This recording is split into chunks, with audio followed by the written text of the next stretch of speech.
Talk के साथ मैं हूं अशोक शर्मा। ये जो लोकल गवर्नमेंट के इंतखाबात हुए हैं कितने शफाफ हुए। ठप्पे पे टप्पा और वीडियोस में आप देख सकते हैं तीर को ठप्पे लगाए जा रहे हैं। एमक्यूएम ने इलेक्शन का बायकॉट किया, इसका फायदा किसको हुआ? एमक्यूएम के बायकॉट की वजह से सारा वोट जो है वो पीटीआई को मिला। पीटीआई की हैदराबाद में कोई कारकर्दगी भी रही है या यही वजह है कि आप लोगों को इतनी सीटें मिल रही? मुझे इस बात की खुशी है कि मेरी पार्टी के लोगों ने स्ट्रगल की है।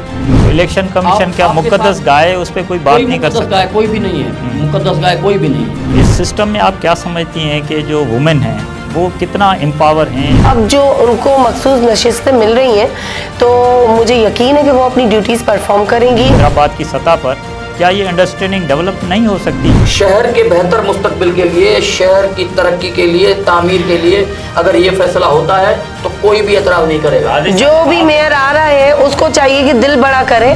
पीपल्स पार्टी के लिए कोई नरम गोशा है या आपने वही अपना मौक़िफ़ पर डटे रहना? हमारे लोग काम करना चाहते हैं, आप स्पेस देंगे, आप काम करने देंगे, हम काम करेंगे। हैदराबाद में मेयर किसको ला रहे हैं आप? फिलहाल तो जो सोशल मीडिया पे चल रहा है सब देख रहे हैं, सबका हक है अपने अपने दोस्तों के लिए, अपने ज़ात के लिए वोट करें।